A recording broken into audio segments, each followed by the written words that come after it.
종교개혁 5대 솔라, 5가지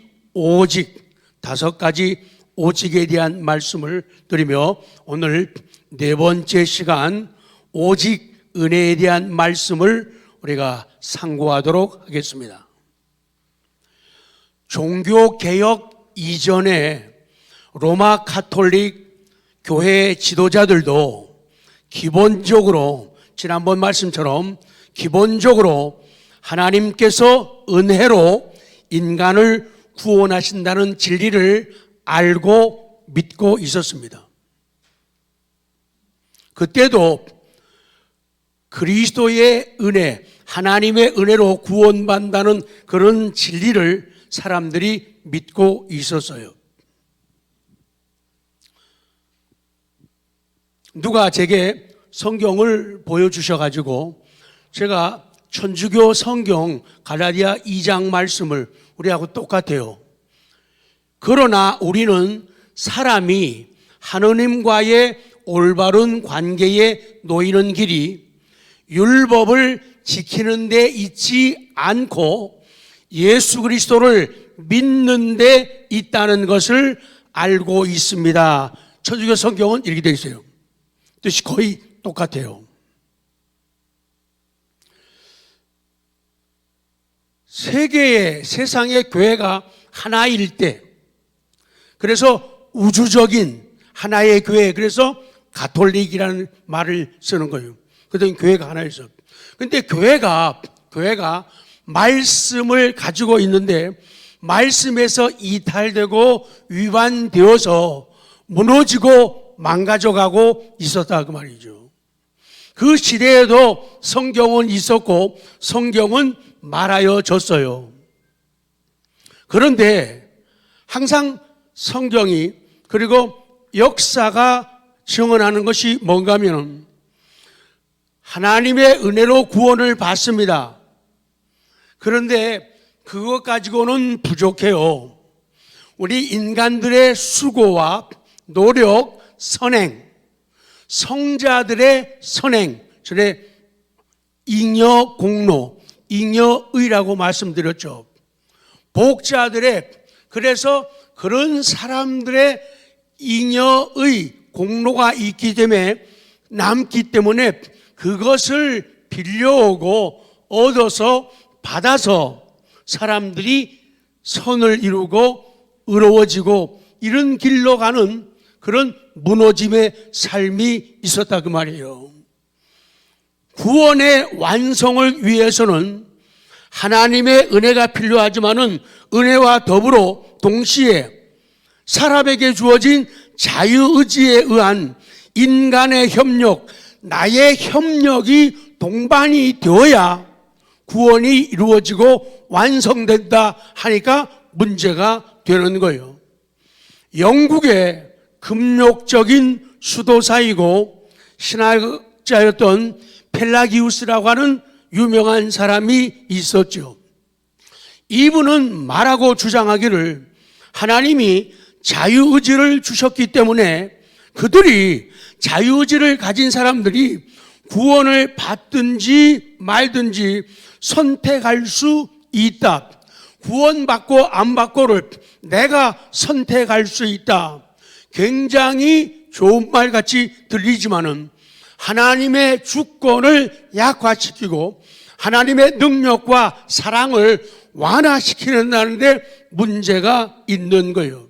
그래서 이 펠라기우스 그리고 그것을 추종하는 많은 사람들은 아담의 죄 원죄와 예수 그리스도의 의가 대표 원리를 따라서 전가된다는 이 성경적 진리를 믿지를 않았어요. 원죄, 오리지널 신을 믿고 인정하지를 않았어요. 그리고 인간의 의로움, 이 인간의 의로움은 오직 하나님의 은혜에 의한 선물로 주어진다는 아까 에베소 2장 8절 이 말씀을 인정하지 않고 부인하는 길로 나갔던 거죠. 그들은 인간이 자신의 구원을 위해 스스로 하나님께 협력했는 그래서 내가 협력하지 않으면은 하나님의 구원이 무효가 되고 약화된다고 말을 하는 거죠. 그랬기 때문에 그들은 구원의 완성을 위한 인간의 선행을, 공로를, 업적을 힘써 격려하고 주장하게 된 거죠.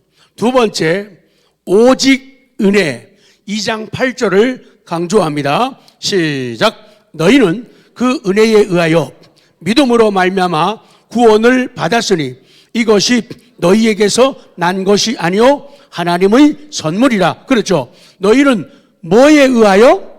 그 은혜에 의하여예요. 그 다음에 뭐로 말미암아? 믿음으로 말미암아. 믿음을 통하여 믿음을 통하여서 뭐를 받았다? 구원받았다는 거예요. 그랬기 때문에 이 구원은 너희에게서 난 것이 생겨나고 만들어진 것이 아니고 하나님의 뭐다? 선물이다.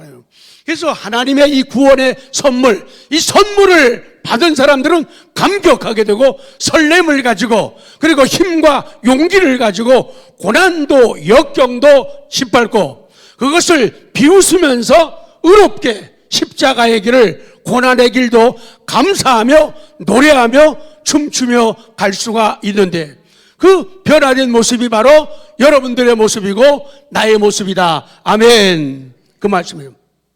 그래서 개혁자들은 오직 그 당시에도 은혜라고 하는 말을 했어요. 은혜를 얘기했어요. 그런데 하나님의 은혜만이 강조되는 게 아니라 사람의 것들, 인위적인 것들, 그것들이 강조가 되는 거예요. 그래서 아니다. 하나님의 은혜다. 오직 하나님의 은혜로 구원받는 거다. 그래서 오직 은혜라고 하는 이 성경적 구원의 핵심적 진리를 분명하게 선언하게 되는 거예요. 칼빈은 그렇게 고백을 해요. 자, 한 줄 한 줄 보십시오. 우리의 구원을 전적으로 값없는 은혜에 의한 하나님의 선택의 결과로 생각해야 한다는 것이 성경적인 주장이에요. 그 당시 중세교회가 하나님의 은혜 인정했어요. 그런데 그 인정한 하나님의 은혜에다가 플러스 인간의 자유지를 혼합을 하려고 했던 거예요. 그래서 그것은 사실상은 하나님의 놀라운 은혜, 아까 우리 298장을 감격스럽게 찬양했잖아요. 그 감격스럽게 찬양할 수밖에 없는 하나님의 은혜를 자유의지와 혼합하고 섞으려고 하는 것, 이것은 하나님의 은혜를 폐기하는 것이고 하나님의 참된 구원을 훼손하는 것과 같다. 그렇기 때문에 이것을 표현할 때 마치 사람이 좋은 포도주를 가졌는데 그 좋은 포도주에다가 진흙덩이 그 쓴 물을 거기에다가 타고 섞는 것과 같다. 그것은 어리석음이고 미련함이 된다. 그 말씀이에요. 성도 여러분 기억하시죠? 지난번에 17세기 네덜란드 개혁교회가 토르투 회의에서 확정한 교리, 칼빈주의 5대 교리를 전해드렸죠. 확정했다는 것은 이것은 성경적이다. 성경의 흐름이다. 성경의 맥이다. 그래서 확정하는 거거든요. 이 도르토에서 확정된 구원에 대한 성경적 칼빈주의 5대 교리가 무엇인가? 제가 5대 교리 하면 여러분은 5가지를 힘차게 고백하는 거예요. 자기의 믿음이니까. 자, 칼빈주의 5대 교리가 뭐죠? 인간의 전적 타락, 무조건적 은혜, 제한적 속죄, 불가항력적 은혜, 성도의 견임. 사람들이 말할 때 역사를 잇는 민족은 미래가 없다. 세상 역사도, 교회의 역사도, 가정의 역사도 자녀들이 기억을 해야 돼요. 가정의 역사를 우리 가정이 여기까지 오기까지, 교회가 여기까지 오기까지, 나라와 민족이 여기까지 오기까지 그 역사를 잊어버리는 사람들, 민족에게는 미래가 있을 수 없고 신앙도 더욱 그러하다는 거예요. 그래서 우리는 과거를 들춰보게 되는 거예요. 그래서 과거에 무엇 때문에 교회가 하나님을 기쁘게 했고 무엇 때문에 하나님의 마음을 아프게 했는가. 그리고 오늘날 우리 교회는, 오늘날 성도들, 아니 오늘날 나는 정말로 성경적인 신앙을 붙잡고 살아가려고 노력하고 몸부림치고 있는가, 아니면 게으름과 나태함 속에 앉아있는 모습이 아닌가. 그래서 과거의 신앙적 역사를 들추어 보면서 우리를 돌아보고 또 돌아보게 되는 거예요. 밑으로 쭉 내려갑니다. 오직 은혜가 무엇인가? 예수 그리스도의 공효를 더딥혀주는 것. 공효라고 말은 예수님이 공을 들여 만든 보람을 말하는 거예요. 그리스도의 막강한 힘과 그 능력으로 수행되는 일, 이걸 갖다가 그리스도의 공효라 그래요. 그리스도의 공효를 더딥혀주는 것은 전적인 하나님의 선물이고, 하나님께서 인간을 향하여 아무 조건을 찾지 않는다는 성경적 진리가 되는 거예요. 오직 은혜. 내가 살아온 것 오직 뭐예요? 은혜입니다. 오늘날 내가 있는 것 오직 은혜입니다. 사도 바울이 고백이 그거요. 나의 나된 것은, 나의 오늘의 나, 오늘의 I am that I am. I am who I am. 오늘의 내가 존재하는 것은 하나님의 은혜로다. 내가 다른 사도들보다 더 많이 수고하였지만 내가 아니다. 오직 하나님의 은혜라. 그러니까 살면 살수록 뭐라고요? 아니요. 지나면 지날수록 뭐라고요? 성경이 눈에 보이고 성경이 귓가에 들려오면은, 성령님의 감동이 우리 마음을 움직이면은 살면 살수록 하나님이 크게 위대하게 보이는 거예요. 하나님이 정말로 가장 좋은 분으로 느껴지는 거예요. 그래서 그게 느껴지면은 삶이 달라지는 거예요. 그래서 고마워서 선을 행하고 고마워서 신앙의 업적을 만들어가는 거예요. 업적을 만들어가지고 하나님 앞에 사랑받아야지. 업적을 행해가지고 구원을 받아야지. 업적을 해가지고 하나님이 내 길을 열어주실 거야. 이렇게 하는 것은 바뀐 거란 얘기죠. 자녀들이 부모 사랑과 은혜에 감사하고 감격해서 철이 들게 되면은 자동적으로 조금씩 도덕적 의식기를 지나면서 철 들어가지고 순종하게 되고 효도하게 되는 거예요. 근데 공부해라, 말 좀 잘 들어라, 일찍 일어나라, 일찍 들어와라, 그런 행위를 강조하는 것, 그걸 은혜를 모르고 철 안 들어서 그것만 강조하게 되면은 율법적인 자녀가 된다. 복음적인 은혜에 의한 자녀를 만들어야지 성숙한 것이고 철 들수록 효도를 하고 본을 보이게 되더니 신앙생활도 동일한 원칙과 이론이라 그 말씀을 하고 있는 거예요. 자, 요한복음 6장 37절 시작. 아버지께서 내게 주시는 자는 다 내게로 올 것이요 내게 오는 자는 내가 결코 내쫓지 아니하리라. 아버지께서 내게 주신 자가 누구예요? 인간의 전적 타락을 인정하고 무조건 선택을 믿으며 제한된 속죄받은 사람들은 기뻐 날뛰고 불강력적 은혜임을 고백하고 성도의 견인 하나님이 나를 굳게 잡아주시고 길이길이 나를 참아주셔 철없이 행동하고 철없이 말하고 철없이 살아갈 적에도 하나님은 나를 향해서 길이길이 참아주시고 붙잡아주고 계신다. 이런 진리를 깨닫게 되면은 사람들이 어려운 상황에서도 하나님 앞에 등을 돌리거나 십자가를 외면하는 삶을 살지 않는 거예요. 그거는 빼먹고 중요하게 강조 안 하면서 매일 예배만 빠지지 않고 드려라. 매일매일 11조 많이 드려라. 감사헌금 많이 드려라. 청소해라. 밥해라. 노래해라. 이거는 잘 되지도 않고 된다 해도 오래가지 않고 된다 해도 그것이 자기의 의가 되기 때문에 교만해지는 거예요. 그러면은 남과 비교하는 거예요. 경쟁하게 되는 거예요. 싸우게 되는 거예요. 다투게 되는 거예요. 네가 먼저 굴러왔니? 내가 먼저 굴러왔니? 싸우게 되는 거예요. 은혜에 의해서 행동하고 선을 쌓아가고 업적을 이루는 사람들은 그거 아니에요. 왜? 구원이 은혜가 하나님의 선물인 걸 알고 인정하기 때문이죠. 에베소 2장 8절 다시 강조합니다. 너무너무 중요해요. 시작. 너희는 그 은혜에 의하여 믿음으로 말미암아 구원을 받았으니 이것은 너희에게서 난 것이 아니요 하나님의 선물. 우리는 선물 받은 사람이에요.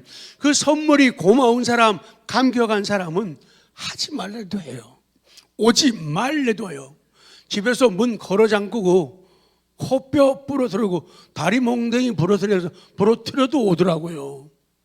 근데 이 사랑, 이 은혜에 감격하지 않게 되면은 힘들어져요.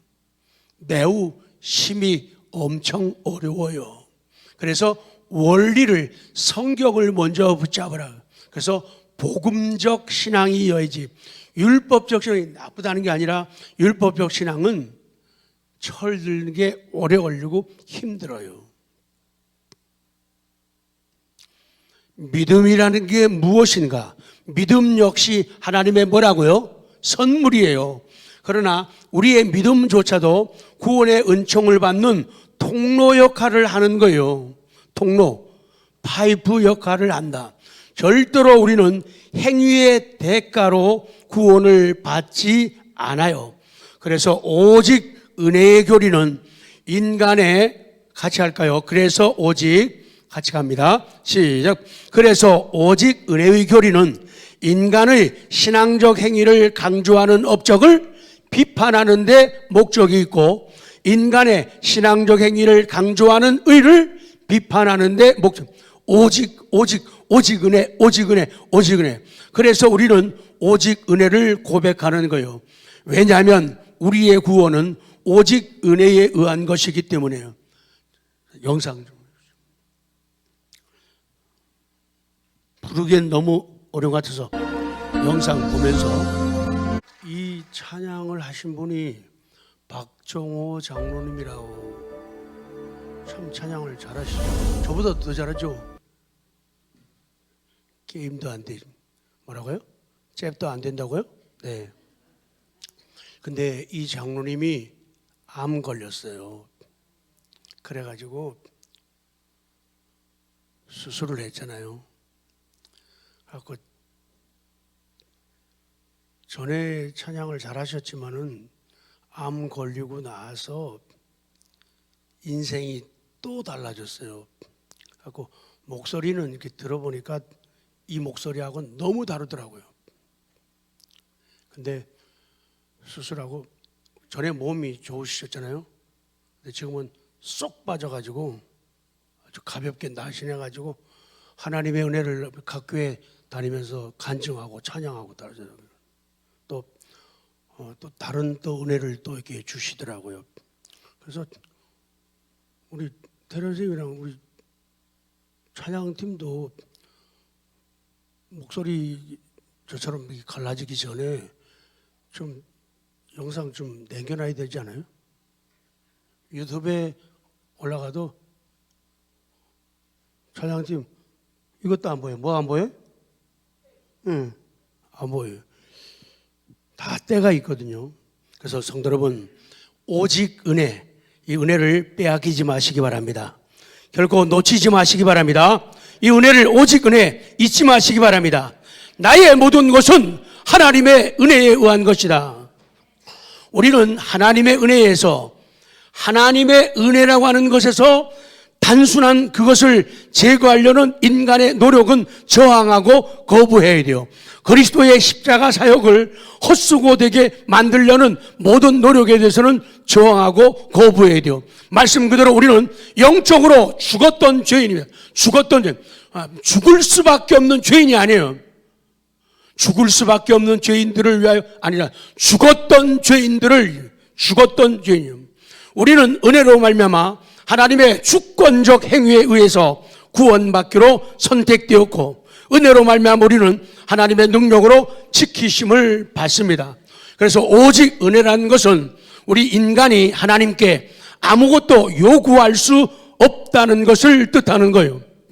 우리 하나님은 내가 지은 많은 의지적인 죄에 대해서 정당한 심판을 행하시는 일 외에는 어떤 것도 나에게 빚진 게 없어요. 그것조차도 빚이 아니지만 논리적으로 그렇다는 거예요. 하나님은 내게 빚진 게 없어요. 심판하신다는 그런 논리적인 빚은 있어요. 우리가 행한 모든 것은 하나님 앞에서 어떤 효력을 발휘하지 못합니다. 그렇기 때문에 우리 모두는 오직 은혜로 구원받고, 그래서 오직 은혜를 감사하며 사는 거예요. 밑으로 갑니다. 하나님께서 우리의 죄에도 불구하고 우리를 구원하신다면 이는 전적으로 그 구원이 하나님 자신의 기쁨을 위한 것이지 다른 이유가 없어요. 그래서 마지막 결론이 그거예요. 오직 하나님께 영광이에요. 오직 하나님. 그렇기 때문에 하나님의 은혜와 성령의 중생케 하는 사역 없이는 누구도 구원받을 수가 없습니다. 개혁자들은 인간적 방법이나 인간적 기술이나 인간적 전략을 통해서 믿음에 이를 수 없다는 것을 성경적 진리를 강조하게 된 거죠. 성령의 초자연적 역사를 통해 나타나는 은혜만이 나를 그리스도로 이끕니다. 나를 죄의 속박에서 해방을 시키는 거요. 죽음에서 영적인 생명으로 끌어올립니다. 아까 찬송 그대로예요. 오늘날 많은 사람들은 말합니다. 우리가 구원받는다면 예수님을 영접하려는 훌륭한 결정을 내 자신이 내렸기 때문이라고 그렇게 생각하는 거예요. 그 생각이 나쁘다는 얘기예요. 내가 구원받으려는 믿음을 가지는 그 선택을, 결정을 내가 있다는 거예요. 우리는 초자연적인 그 역사, 신앙 고백이 하나님의 은혜이고 성령에 의하지 않고는 불가능하다는 것을 우리는 인정하는 거죠. 그래서 그 생각이 나쁜 것이고 그 생각이 위험하다는 것이죠. 하나님의 사랑을, 큰 사랑을 작게 만들기 때문에 문제가 되는 거예요. 하나님의 능력을 축소시키니까 문제가 된다. 그래서 오직 은혜를 주장하는 것은 하나님의 오직 은혜를 주장하지 않는 것은 하나님의 주권을 크게 훼손시키는 죄가 된다. 결론입니다. 이제 우리를 점검하고 마치려고 합니다. 나를 위한 그리스도의 사역이, 나를 위한 그리스도가 나를 위해서, 나를 위한 그리스도의 사역이 더 많이 강조되는가? 아니면 나를 통한 그리스도의 사역이 더 강조되는가? 나를 통한 그리스도의 사역이 하시는 일이 더 강조가 돼야지 맞는 거예요. 또 나에게 베풀어 주신 그리스도의 은혜가 더 강조가 되는가? 아니면은 그리스도를 위한 나의 노력이 더 강조가 되는가? 이게 중요한 거예요. 둘 다 중요한 말씀입니다. 그러나 교회 강단에서 우리가 더 많이 듣고 더 많이 붙잡아야 할 게 있어요. 주님을 섬겨야 한다는 말을 더 많이 듣는가? 아니면은 주님께서 나를 위해 하신 일을 더 많이 듣는가? 그래서 주님이 날 위해 하신 일, 하나님이 사람의 몸으로 이 땅에 오셨다. 이 말을 많이 들어야 돼요. 그리고 그분이 날 위해서 십자가를 지셨다. 이 말을 많이 들어야 돼요. 그리고 그분이 날 위해서 피를 흘리셨다. 날 위해서 살이 지키시고 아픔을 당하셨다. 나 때문에 수치를 당하셨다. 날 위한 것이다. 날 위해 죽으셨다. 그리고 날 위해서 부활하셨다. 그리고 날 위해서 다시 재림하실 것이다. 이것이 강조가 돼야지 건강한 신앙이고 건강한 교회다. 이것이 약화되거나 빠뜨려가면서 인간이 노력하는 것, 이것만 강조하면 안 된다. 그 말씀이에요. 인간의 행위와 노력에 대한 강조보다 하나님의 주권과 하나님의 은혜를 강조하는 우리의 믿음 되기를 원합니다. 하나님의 주권과 은혜의 교리를 축소시키거나 좌초시키는 그런 일이 없기를 기도합니다. 우리는 하나님의 놀라우신 사랑과 불가항력적이고 무조건적인 은혜 앞에서 무조건 항상 감사하는 성숙함이 있기를 원합니다. 그 은혜를 찬송하고 영광 돌리는 우리의 생애가 되기를 원합니다. 아멘.